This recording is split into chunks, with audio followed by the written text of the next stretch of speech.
avec l'outre-tombe, sans médium, sans intermédiaire. Depuis la nuit des temps, l'homme essaie d'entrer en contact avec les morts. Et depuis une quarantaine d'années, de nouvelles techniques sont employées. Certains tentent de communiquer avec l'au-delà grâce aux outils de la technologie moderne.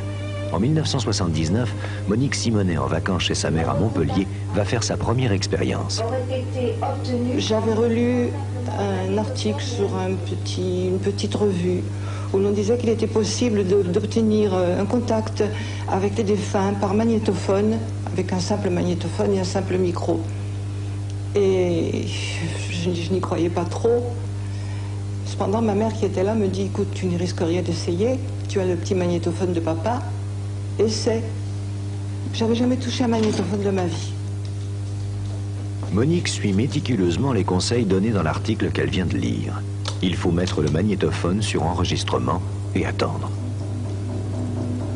Ça enregistre toujours. Pendant ce temps, les deux femmes décident de déjeuner. Quelqu'un va se manifester. Le micro est branché et enregistre tous les bruits de la pièce. Monique n'a pas faim. Il faut dire que depuis plusieurs jours, elle ne se sent pas très bien. Et puis sans y croire vraiment, elle est troublée par cette expérience car elle ne peut s'empêcher d'espérer. Est-il vraiment possible que l'au-delà se manifeste au moyen de cet appareil? Si on écoutait maintenant. D'accord. On va réécouter les dernières minutes. Je sais plus. Je me sens tout barbouillée, je suis pas sûre. Les médicaments verts, pour moi, ne sont pas bons. Les médicaments verts, pour moi, ne sont pas bons. Mais c'est la voix de ton père. C'est papa. Oui, je le reconnais. Qu'est-ce qu'il dit? Attends, fais une fois. Les médicaments verts, pour moi, ne sont pas bons. Les médicaments de mon appartement qui sont pas bons. Ah oui, c'est vrai, ils sont périmés. Pour Monique, il n'y a pas de doute. C'est son père, décédé depuis plusieurs années, qui s'est manifesté pour l'aider. La voix de mon père, mais c'était extraordinaire d'entendre cela. Je ne pouvais pas le croire, ma mère en était aux larmes. Après ce premier enregistrement, j'ai été prise par cette histoire. C'était passionnant. Et j'ai continué le jour même et les jours suivants. Et ça a marché à chaque fois. Je parlais, mon père parlait quelquefois au-dessus de ma voix. On entendait ma voix et la voix de mon père au-dessus de ma voix. Monique a aussi vécu une épreuve terrible, la perte de son petit-fils de 11 ans. Elle l'avait surnommé Cécile et il l'appelait Mamine. Papa, c'est toi?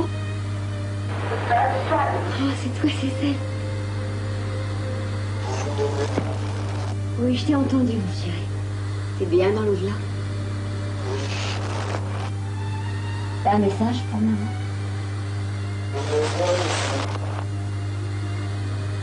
La transcommunication instrumentale est une histoire qui n'est pas tellement récente.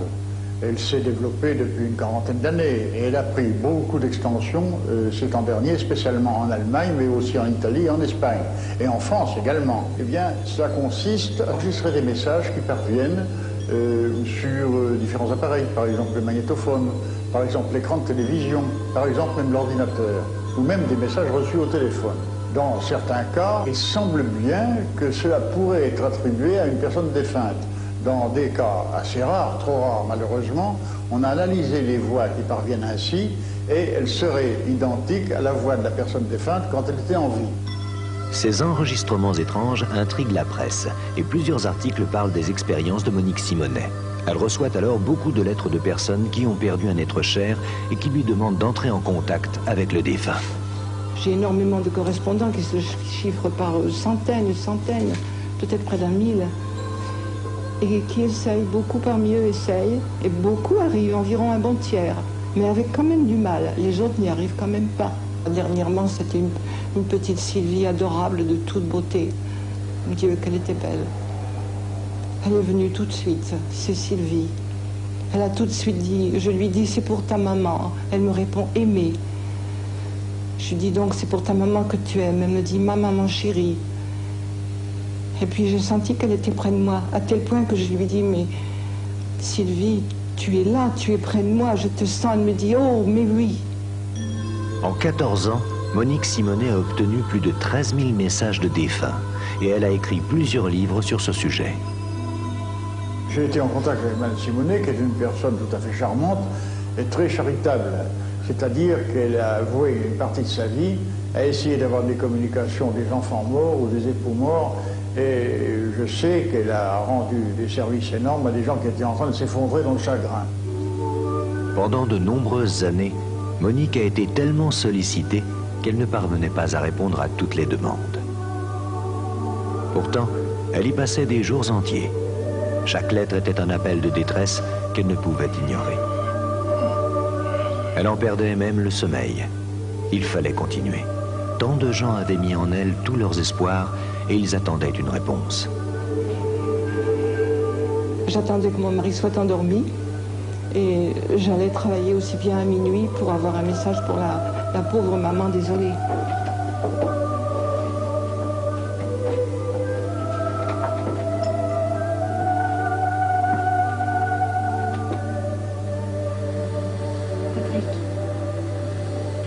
Tu m'entends?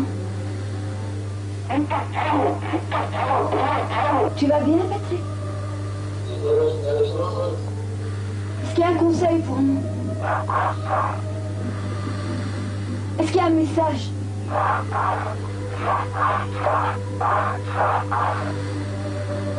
Je demande qu'ici, il ne s'agit pas d'émanation du cerveau.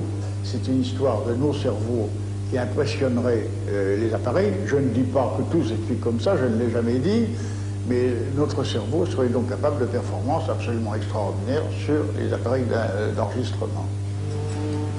Thérèse Crofel vit elle aussi avec la douleur et le souvenir constant de son fils Pascal, mort à 19 ans dans un accident de moto. Sa photo est la seule présence qui lui reste de Pascal. Pourtant, un jour, un curieux phénomène se produit. Pascal voudrait-il lui parler? Thérèse décide d'essayer d'établir un contact avec Pascal et se rend chez Monique Simonet, dont elle a entendu parler. Pascal, merci.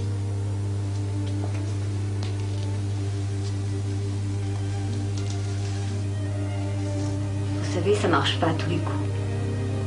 Je vous ai également... Avec la photo, Thérèse a pris la précaution d'emporter une cassette vierge pour éviter toute supercherie. Malgré un esprit très rationnel, elle ne peut s'empêcher d'espérer. Pascal, tu m'entends? Parle. Parle à ta maman. Parle à ta maman, Pascal. Dis quelque chose.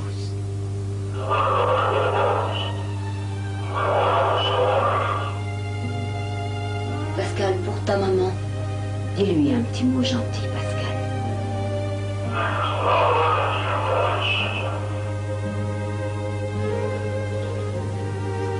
C'était bien mon Pascal. Merci. À un certain moment, mon fils a dit, et je dis bien mon fils a dit, au revoir, ma petite mère chérie, ma petite mère à moi. Et ça ne pouvait pas être dit par quelqu'un d'autre, parce que c'était une phrase que mon fils disait en permanence. C'est quelque chose qui m'a profondément bouleversée, parce que personne ne pouvait souffler cette phrase-là. C'était quelque chose qui n'était connu que de lui et de moi, en fait. Madame Simonet, je ne la connaissais pas avant cette rencontre. Le magnétophone n'est pas le seul moyen utilisé dans la transcommunication avec l'au-delà. Téléviseurs, caméscopes, appareils photo et même ordinateurs sont aussi employés. Jean-Michel Grandcir est un passionné de transcommunication. Aussi a-t-il fondé une revue spécialisée sur ce sujet. Lors d'une visite à Monique Simonet, elle leur montre une photographie qui lui paraît étrange. Tenez, regardez. Sur le téléviseur, il y a une ombre étrange. Oh, ça alors. Et regarde. Quand on retourne la photo, on voit un visage. Un visage d'homme. Effectivement, regardez. Mais c'est le visage de mon grand-père. C'est mon grand-père. Mais comment c'est possible que le téléviseur était pourtant éteint? On va nous chercher une photo de son grand-père. On regarde les deux photos côte à côte et effectivement on a constaté que les deux portraits, si j'ose dire, se ressemblaient et que là elle avait réussi à prendre sans le savoir l'image de son grand-père.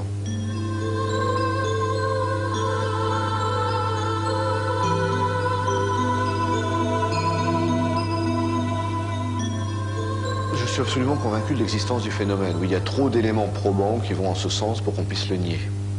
Qu'on puisse le discuter, qu'on puisse l'analyser, qu'on puisse le mettre en cause pour mieux l'appréhender, ça c'est une chose positive, mais le nier à brûle-pourpoint, non, pas du tout.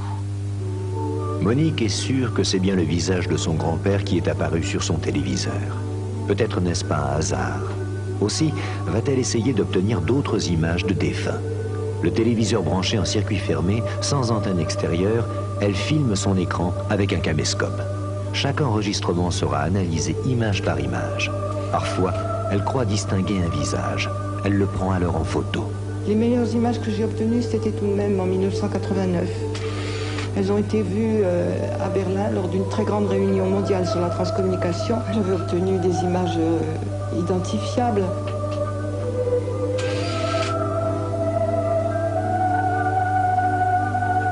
Jacques Blanc-Garin s'intéresse lui aussi à la transcommunication depuis qu'il a perdu sa femme.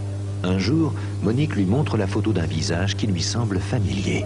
On dirait vraiment qu'elle a voulu se montrer dans sa photo préférée que je viens de retrouver, regarde. Tout à fait ça. C'est fascinant, écoute. Ces photos, si on les regarde, je dirais, d'un œil non connaisseur, ne connaissant pas la personne d'une part et n'étant pas habitué aux photos vidéo, on peut très bien ne voir qu'un seul nuage. On retrouve la photo vidéo généralement dans un aspect qui existe déjà sur une photo. Je ne réussissais jamais à faire une photo qui lui plaisait. Et la seule, pratiquement je dis bien la seule qui lui a plu, est cette photo. C'est assez remarquable quand même. Très impressionnée par l'expérience qu'elle a vécue chez Monique Simonet en entendant la voix de son fils Pascal, Thérèse Croffel n'a pas voulu continuer. Elle a pourtant lu le dernier livre de Monique avec beaucoup d'intérêt. En le feuilletant un jour par hasard, sa petite fille Alice va faire une étrange découverte. Regarde, on dirait Manu Chardin. C'est vrai. Tu as raison, c'est tout à fait ta grand-mère. Quand j'ai vu cette photo, j'ai dit mais oui, c'est pas possible, c'est maman, c'est maman. J'ai montré cette photo, j'ai une sœur qui habite Reims, je lui ai montré.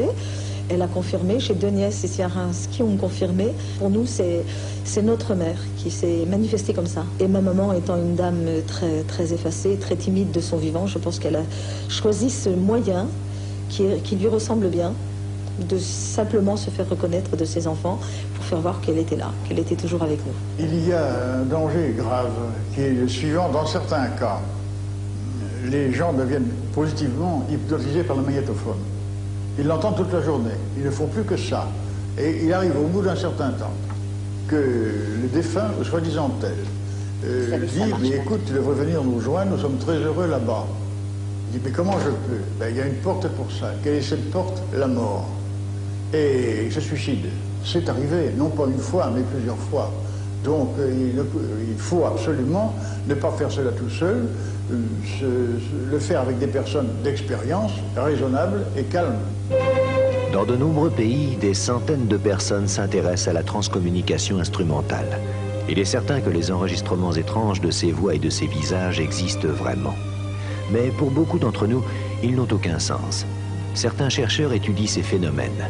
Peut-être saurons-nous un jour s'ils proviennent vraiment de l'au-delà. Évidemment.